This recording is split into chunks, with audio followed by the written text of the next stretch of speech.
Hmm, Ntar saya ganti background dulu. Iya, Pak. Siap.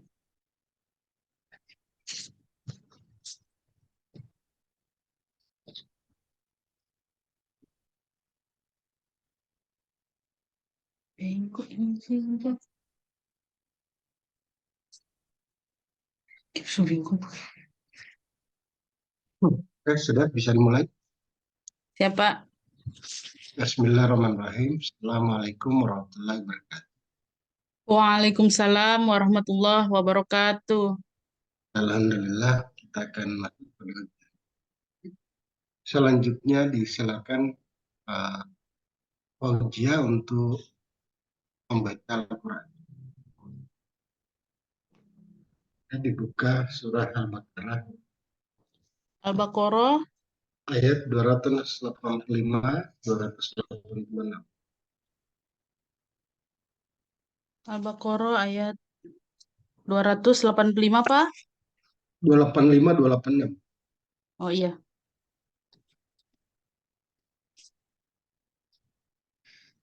Dua delapan lima.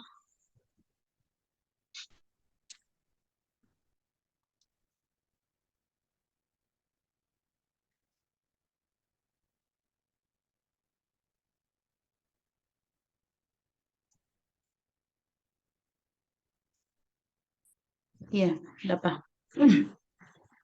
Ya, silakan dimulai.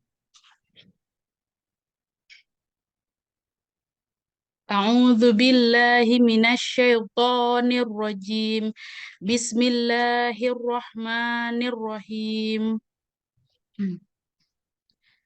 La yukallifullahu nafsan illa wus'aha laha ma kasabat wa 'alaiha maktasabat. Rabbana la tu'akhidna in nasina au akhtana. Rabbana wa la tahmil alaina isran kama hamaltahu ala alladhina min qablina. Rabbana wa la tuhammilna ma la taqata lana bih wa'fu anna waghfir lana warhamna anta maulana fansurna alal qaumil kafirin. Sadaqallahul azim. Ya, ayat tadi ditulis. Dua ayat, Pak. Ya, tulis saja satu ayat. Oh iya.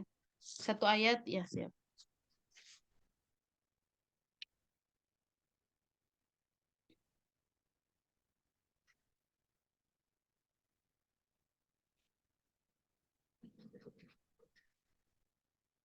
Alhamdulillah Pak, Al-Baqarah ayat 285 dan 286 itu saya hafal. Jadi tidak.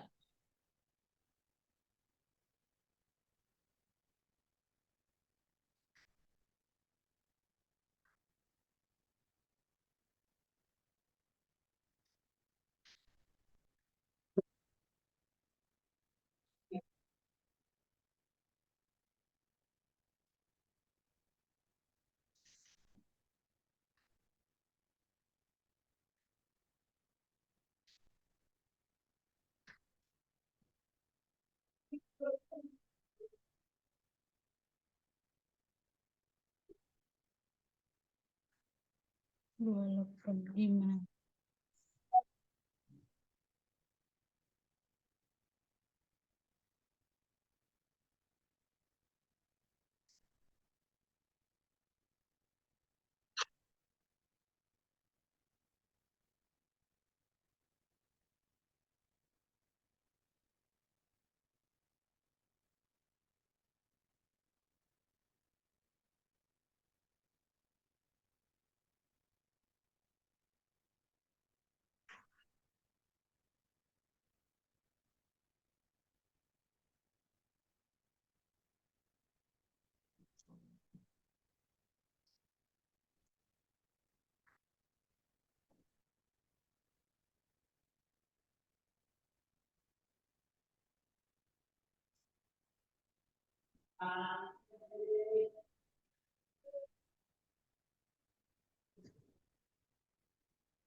285.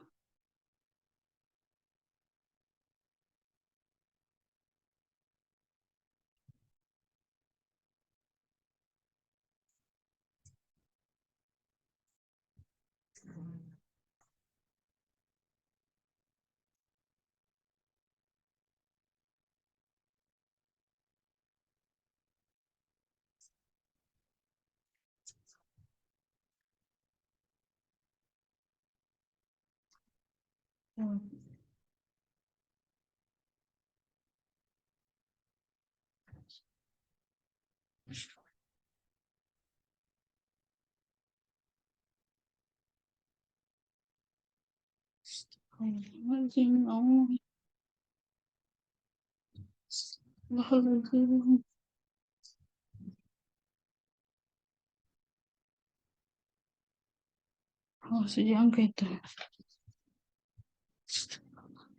Ini ya.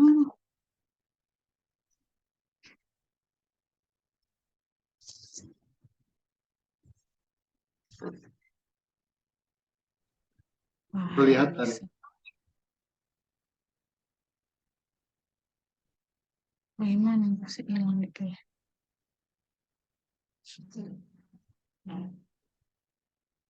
Gimana sih? Di foto saja dikirim ke WA saya. Oh iya Pak, siap. Sekarang dilanjutkan dengan cuplikan praktik mengajar.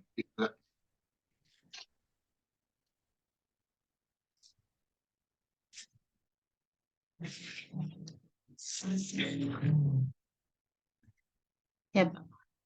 Saya mulai Pak. Ya, silakan. Bismillahirrahmanirrahim. Assalamualaikum warahmatullahi wabarakatuh. Nah, apa kabar hari ini? Nah, anak-anak, alhamdulillah hari ini kita masih dapat bertemu dalam keadaan sehat walafiat. Untuk itu, Ibu mau mengkondisikan dulu eh, meja kursi, kemudian sampah-sampah yang ada di bawah meja dan kursi itu mohon untuk diatur. Nah, ya sudah diatur semuanya. Ya, nah anak-anak sebelum kita belajar, marilah kita berdoa. Nah, doa akan dipimpin oleh Siti Amrina. Ya, mari kita berdoa sama-sama. A'udzubillahi minasyaitonirrajim. Bismillahirrahmanirrahim. Rabbi zidna ilman warzuqna fahman. Birahmatika ya arhamar rahimin. Nah, setelah berdoa, Ibu mau mengecek kehadiran. Jadi, hari ini siapa yang tidak hadir? Oh, hadir semua? Oke. Nah, sekarang Ibu akan menampilkan tujuan pembelajaran kita pada hari ini.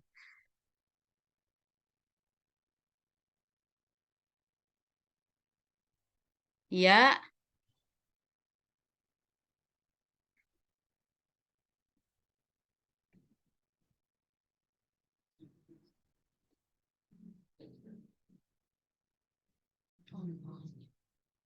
ya. Sebentar ya, anak-anak.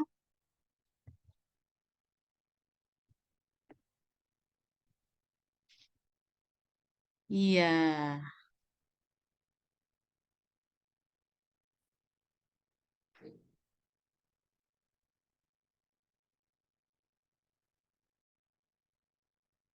Nah, ini materi kita hari ini yaitu menyambut usia balik. Ibu akan menampilkan tujuan pembelajaran kita. Nah, sudah? Ya, Ibu akan lanjut ya. Nah, selanjutnya sebelum kita mulai pembelajaran, Ibu akan menunjukkan materi. Ini ada materi dan video, tapi video nanti kita akan tonton di akhir. Kemudian tonton di setelah penutupan pembelajaran karena video itu merupakan kesimpulan. Jadi ini ada materi yang akan Ibu tampilkan. Nah, bisa anak-anak amati video yang Ibu tampilkan ini. Nah, ini adalah materi tentang tanda-tanda usia balik menurut ilmu fikih dan ilmu biologi. Nah, sudah?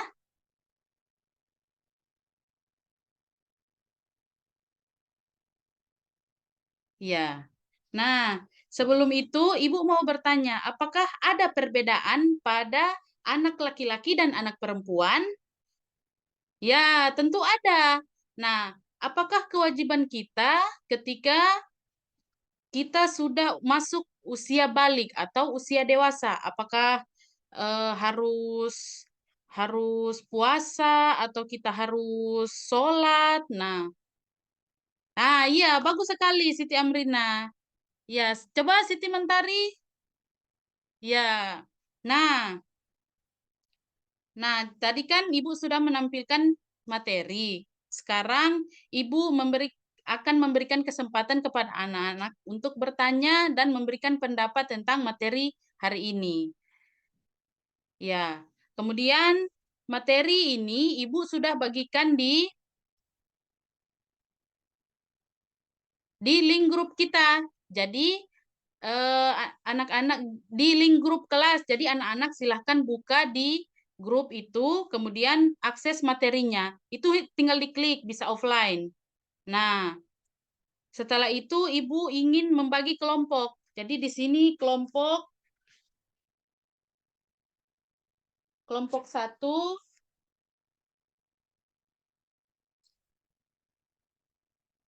Nah, di sini kelompok 1 ada Musli Pobela, Siti Mentari, Siti Humairo, Aswari, dan Sumiati. Kelompok 2 Muhammad Al-Fatah, Syahid, Al-Hari Mukaago, dan Firly. Kelompok 3 Siti Amrina, Opiana, Nurbaiti, Regita. Dan kelompok 4 ada Yurita, Misri, Cicandri, dan Melisa. Nah, kemudian Ibu akan memeriksa bahwa anak-anak sudah membawa perlengkapan yang Ibu minta. Jadi kita akan membuat suatu proyek di mana proyek tersebut akan menghasilkan kreativitas dari anak-anak. Apa yang eh, kita akan buat? Jadi poster tanda-tanda usia balik bagi anak laki-laki dan perempuan. Nah, jadi kita siapkan di atas meja ada kertas karton dan pensil warna. Ya, sudah? Nah, ya, sudah lengkap semua di atas meja. Ya. Kemudian masing-masing kelompok yang Ibu sudah tunjuk tadi, mohon untuk memberi nama kelompok masing-masing. Kemudian merancang dan membuat poster. Jadi poster itu adalah tanda-tanda usia balik bagi anak laki-laki dan anak perempuan.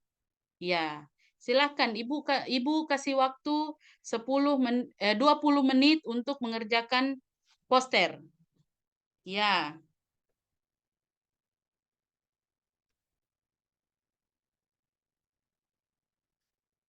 Ya, jadi anak-anak kan ini tugas kelompok. Jadi ada yang merancang judul, ada yang membuat poster, kemudian ada yang menggambar atau mencari materi. Ya, silakan anak-anak. Ibu akan arahkan dari sini. Ya, bisa mengambil gambar dari buku atau dari materi. Ya. Ya. Sudah semuanya? Ya, jadi kita akan mempersiapkan materi yang akan dipresentasikan. Ya, waktu kurang 10 menit ya. Ya, apa ada kesulitan, Siti Amrina? Ya, masing-masing kelompok akan presentasi ya. Masing-masing kelompok. Ya. Ya, Ibu persilahkan kepada kelompok 1 untuk presentasi. Hasil dari pembuatan proyek membuat poster. Membuat poster apa? Iya, poster tanda-tanda usia balik bagi anak laki-laki dan perempuan. Ya, silakan presentasi kelompok 1. Musli Pobela, Siti Mentari, Siti Humairo, Aswari, dan Sumiati. Ya, sudah? Ya, baik. Kelompok 2.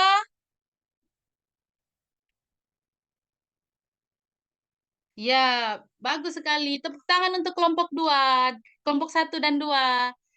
Ya. Nah, apakah ada yang ingin menanggapi terkait hasil presentasi dari kelompok 1 dan 2? Iya, bagus sekali tanggapannya. Terima kasih.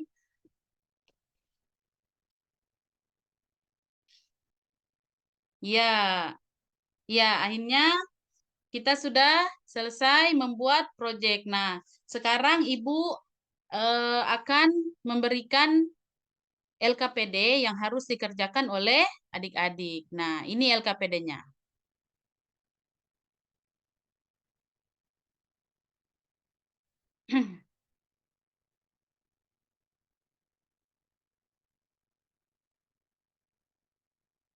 Ya, jadi ini yang akan dikerjakan. Ya, jadi di sini anak-anak akan menulis perubahan fisik pada laki-laki, kemudian perubahan fisik pada perempuan setelah memasuki usia balik. Yang ketiga, tanggung jawab setelah balik. Nah, di sini ada catatan kecil. Jadi, anak-anak akan mengisi ini. Contoh, eh, pada anak laki-laki yang telah memasuki usia balik, tanda-tandanya seperti yang telah tercantum di atas. Kemudian boleh menambahkan atau memberikan pendapat. Jadi ini LKPD dikerjakan ya.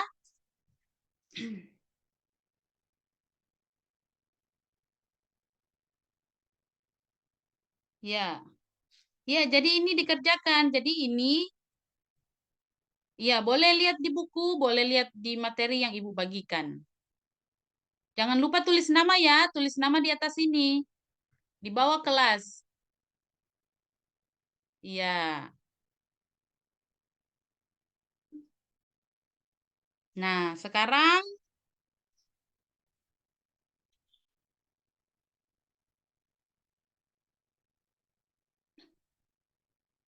ya.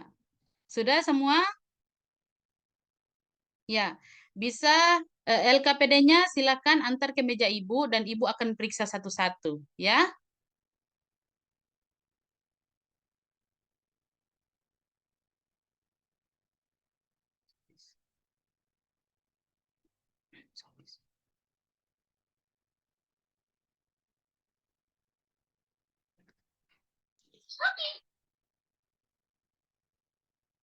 Ya, jadi ini ada LKPD.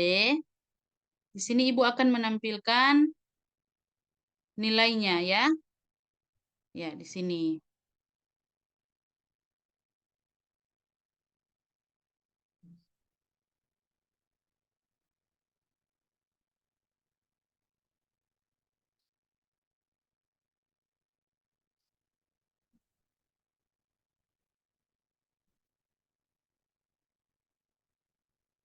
Nah, di sini kita akan membuat.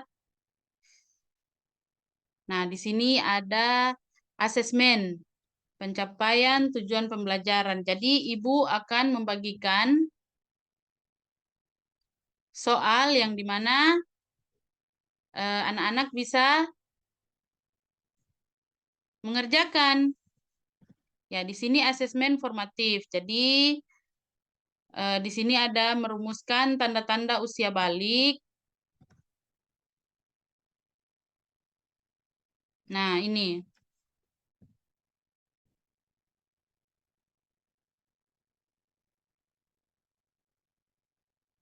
Ya.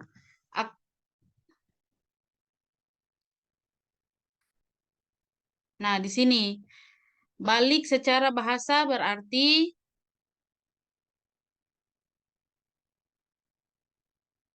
kemudian cermati tanda-tanda balik berikut. Mimpi basah, haid, dan berumur 15 tahun.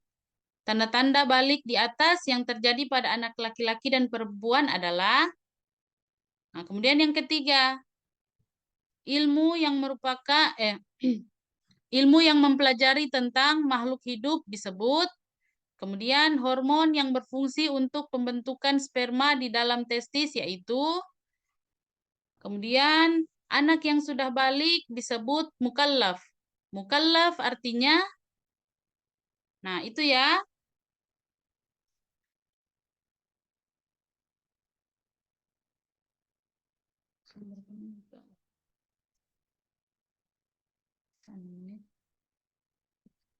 Ya, ya, sampai di sini pembelajaran kita. Jadi, Ibu akan menyimpulkan materi menyambut usia balik. Jadi, anak-anak, ketika kita umur 9 tahun, kita akan memasuki usia balik pada anak laki-laki, kemudian pada anak perempuan.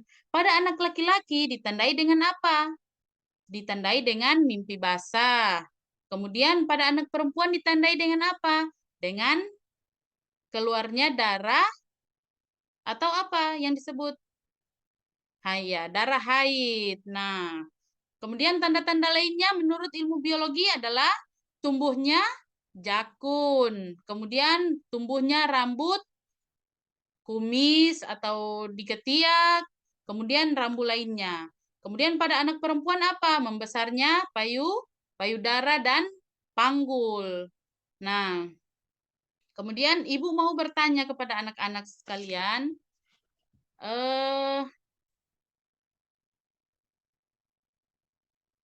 apakah di sini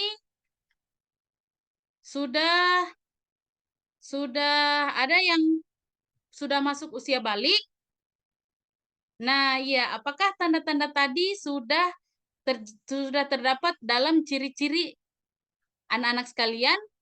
Iya, iya. Maksud Ibu, apakah di kelas ini ada sudah terdapat beberapa anak yang memasuki tanda-tanda usia balik? Ini bukan pelajaran, ini bukan hal yang tabu ya untuk dipelajari, tapi ini penting. Penting untuk apa? Untuk kita mengenal usia dewasa. Nah, setelah kita usia dewasa, kita akan apa? Memiliki tanggung jawab, yaitu tanggung jawab setelah memasuki usia balik. Yang pertama apa? Jadi, ada sholat fardu, puasa, kemudian apa? Membaca Al-Quran dan berbakti kepada orang tua. Ya.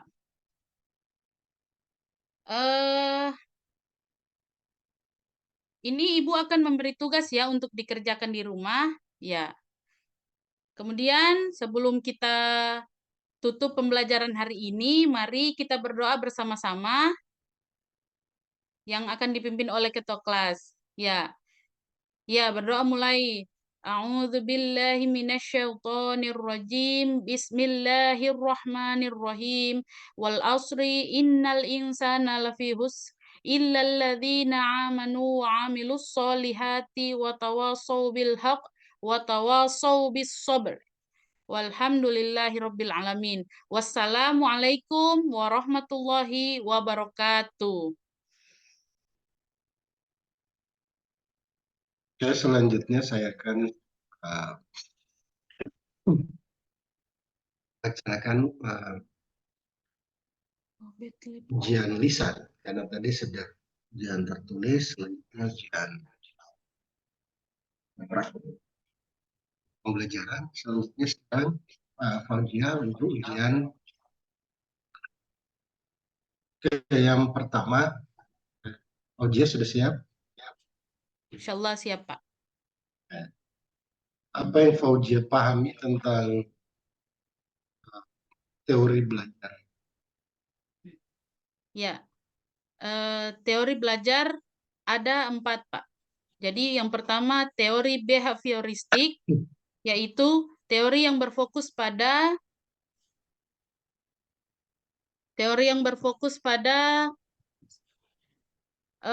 pengamatan perilaku peserta didik dan bagaimana perilaku tersebut dapat dipengaruhi oleh stimulus dan respon. Yang kedua, teori kognitif. Teori kognitif ini menekankan bagaimana proses mental seperti pemikiran, memori, dan pemecahan masalah mempengaruhi pembelajaran. Kemudian teori konektivisme, yaitu teori yang berkembang di era digital, di mana berfokus pada pengetahuan dan keterampilan yang diperoleh melalui jaringan informasi dan koneksi. Yang terakhir, teori konstruktivisme, yaitu teori yang berpendapat bahwa belajar adalah proses aktif di mana individu membangun pengetahuan sendiri berdasarkan pengalaman dan refleksi. Bagaimana implementasi teori belajar dan penyusunan modul? Teori belajar dalam penyusunan modul ajar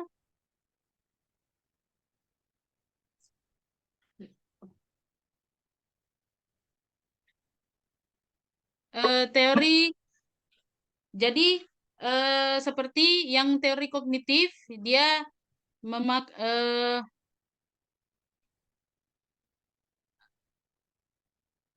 memberi reward, Pak, reward kepada peserta didik untuk mengapresiasi setiap capaian peserta didik. Oke, berikutnya. Di dalam penyusunan modul ajar tentu harus memenuhi prinsip-prinsip di dalam kurikulum Merdeka. Nah, apa saja prinsip-prinsip Merdeka Belajar? Ya, prinsip dalam menyusun modul ajar di dalam kurikulum Merdeka yaitu fleksibilitas kurikulum, yang dimana kurikulum itu menyesuaikan sesuai dengan kebutuhan sekolah. Kemudian otonomi sekolah. Jadi kurikulum diserahkan kepada sekolah yang dimana sekolah tersebut dapat menyusun kurikulum sesuai dengan kemampuan dan kriteria yang terdapat di lingkungan sekolah tersebut. Kemudian yang ketiga, penilaian dan evaluasi yang beragam. Jadi penggunaan berbagai metode penilaian untuk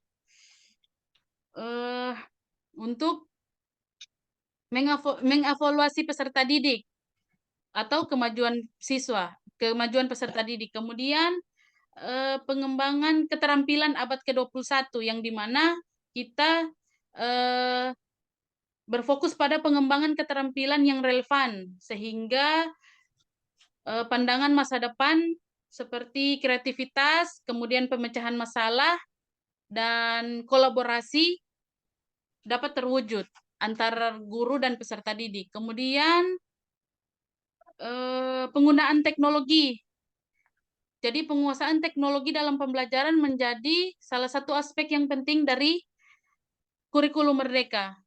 Kemudian keterlibatan orang orang tua dan lingkungan sekitar. Apa yang Fauzia pahami tentang tujuan pembelajaran dan apa bedanya dengan alur tujuan pembelajaran? Eh, Tujuan pembelajaran itu kompetensi dasar yang harus dicapai dalam setiap proses pembelajaran, sedangkan alur tujuan pembelajaran mencakup serangkaian aktivitas belajar yang disusun secara sistematis dan mendetail. Ya. Contohnya, contoh konkretnya.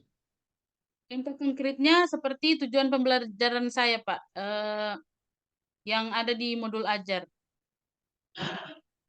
Eh, Mengidentifikasi perbedaan tanda-tanda usia balik bagi anak laki-laki dan anak perempuan. Alur tujuan pembelajarannya adalah peserta didik mampu merumuskan perbedaan tanda-tanda usia balik pada anak laki-laki dan anak perempuan. Apa yang Fauzia pahami tentang TPACK, Technological, TPA, Pedagogical, and Content Knowledge? TPACK yaitu pembelajaran yang berbasis teknologi, eh, pengetahuan dan teknologi, Pak. Coba dijelaskan secara rinci komponen dari TPACK. Komponen TPACK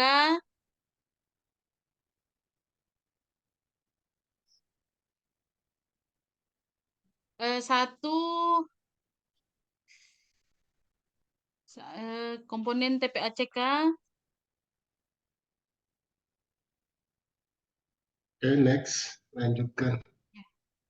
Ini tentang PBL, atau model Ya. pembelajaran berbasis peserta. Apa langkah-langkah di dalam PBL? Nah, langkah-langkah di dalam PBL yaitu satu, merumuskan masalah yang kompleks yang dapat dipecahkan secara bersama-sama dengan peserta didik. Yang kedua,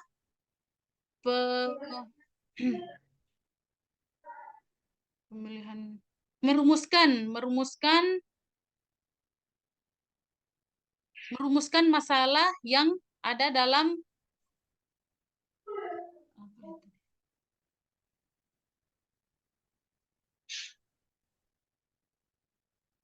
Oke, apa manfaat dari PBL? Nah, manfaat dari PBL itu peserta didik mampu untuk belajar dalam pemecahan masalah sehingga dapat mengasah kemampuan kognitif dari peserta didik. Yaitu yang Apa dimana yang Fauzia pahami tentang PJBL? PJBL yaitu yang berfokus pada pengembangan produk akhir atau presentasi melalui proyek yang dirancang dan terstruktur. Langkah-langkahnya? Langkah-langkah PJBL, perencanaan pembelajaran, kemudian menentukan tujuan pembelajaran, eh, Fauzia tidak belajar ya? Oke, next yang berikut, Fauzia. Ini berkaitan dengan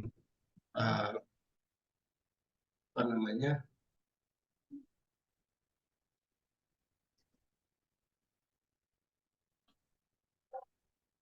penyusunan proposal tindakan keras. Nah, di dalam penelitian tindakan kelas, maka seorang guru sebagai peneliti tentu merumuskan atau menyusun proposal PTK itu. Nah, apa saja langkah-langkahnya? Langkah-langkah dalam penyusunan PTK, pertama ada menentukan judul, kemudian latar belakang dari masalah yang ada di dalam kelas, kemudian pembatasan dan rumusan masalah, tujuan dari penelitian, kemudian manfaat dari penelitian. Kemudian ada kerangka teori, landasan teori, eh, penelitian terdahulu, kemudian hipotesis. Yang ketiga ada metode penelitian, jenis penelitian, variabel, penelitian, populasi dan sampel, Apa jenis contoh masalah sumber, dalam PTK? contoh masalah, rendahnya pemahaman peserta didik, materi Quran Surat Al-Hujurat ayat 13 pada siswa kelas 4 di SDN Tobayagan. Apa bedanya penelitian tindakan kelas dengan metode penelitian kualitas? Bagaimana Pak? Metode Apa bedanya penelitian tindakan kelas penelitian. dengan penelitian kualitatif?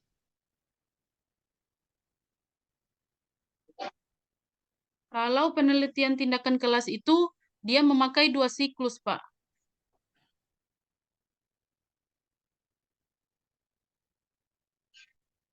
Oke, apa yang Fauzia pahami tentang instrumen penelitian?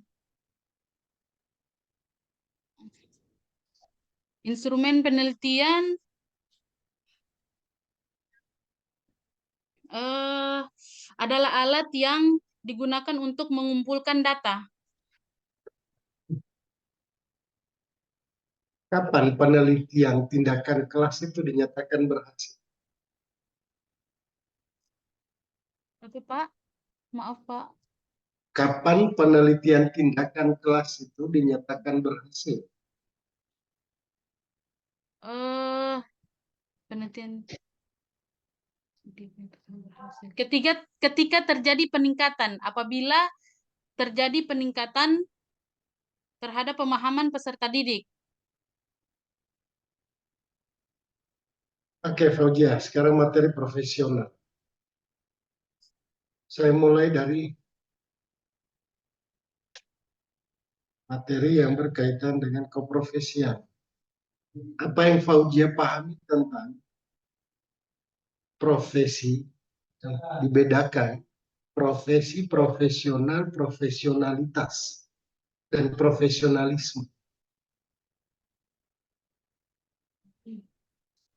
Kalau profesionalitas itu, Pak, eh, sebagaimana kita guru mengerjakan tugas dan tanggung jawab kita sesuai dengan eh, tugas pokok dan fungsi kita sebagai guru. Kemudian profesionalisme itu bagaimana kinerja kita terhadap apa yang telah ditugaskan kepada kita.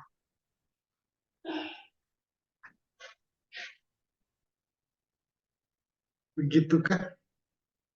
Saya lanjutkan lagi. Materi yang berkaitan dengan sejarah kebudayaan Islam.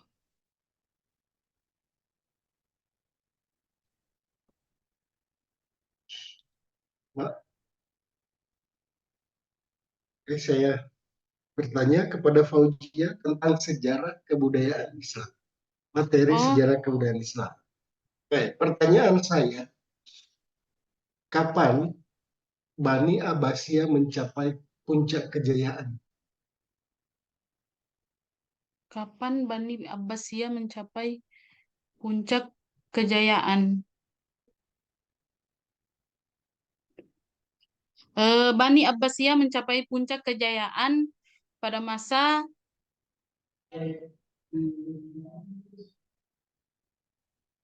Oke, saya lanjutkan. pemerintahan Bani Usman itu memerintah di kota mana dan tahun berapa?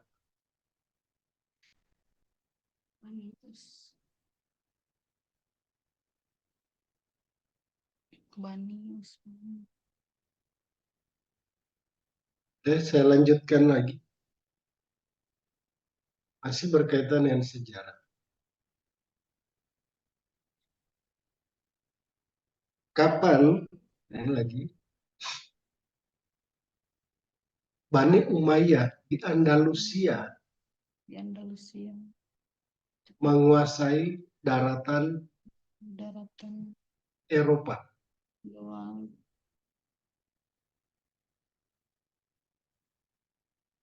Oke, saya lanjutkan lagi pertanyaannya.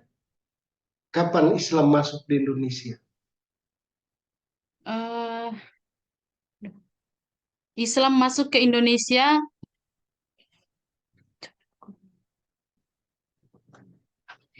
masuk ke Indonesia pada abad ke-7 Masehi.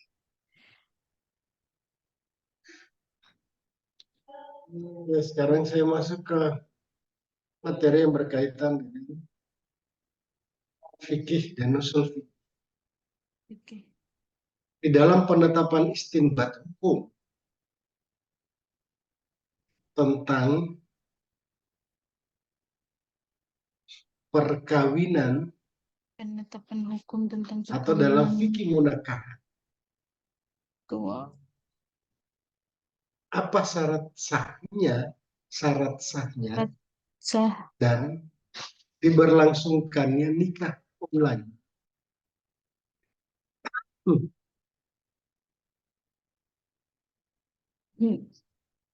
Di kamu. Okay, next. Ya. Bagaimana pandangan Islam tentang cadar? Pandangan Islam tentang cadar, eh, cadar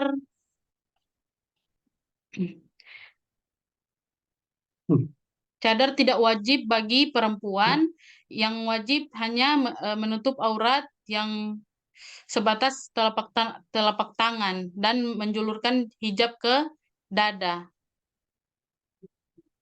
Oke, saya lanjutkan lagi, Fauzia. Berkaitan dengan ilmu Al-Quran atau ulumul Quran. Ilmu Al-Quran. Dalam materi pelajaran tentang ilmu Al-Quran berkaitan dengan mansih mansukh ayat. Mansih mansukh ayat. Sih Mansur ayat luar. Oke, next. Saya lanjutkan.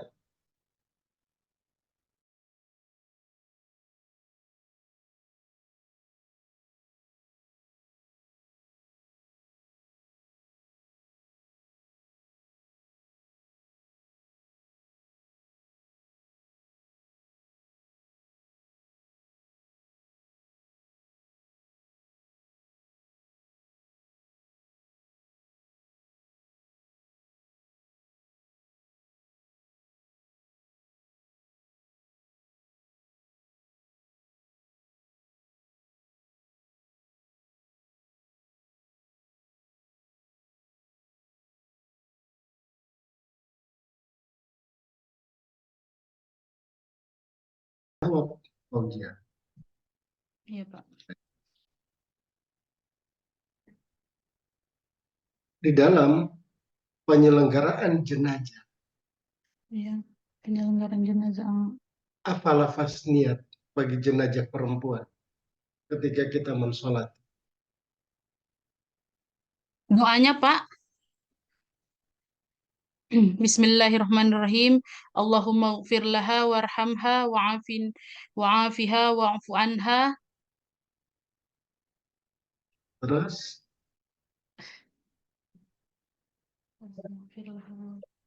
ini juga bersolat jenazah ini.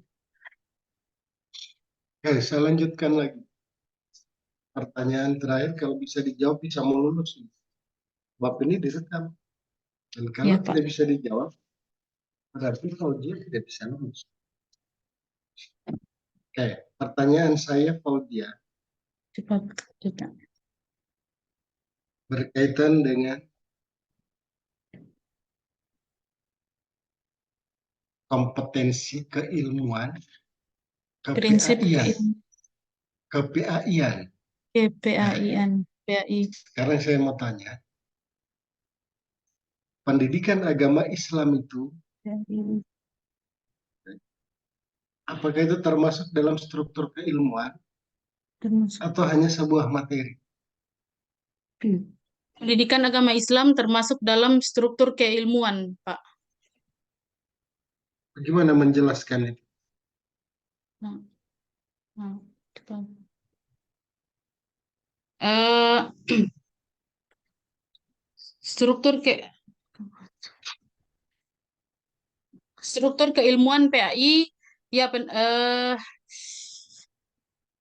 memiliki basis epistemologis yang kuat dan memenuhi kriteria-kriteria ilmiah sebagai sebuah ilmu. PI juga merupakan salah satu pendidikan karakter yang utama yang harus diajarkan di sekolah untuk membantu menanamkan jiwa keberagaman pada peserta didik. Kemudian PAI juga merupakan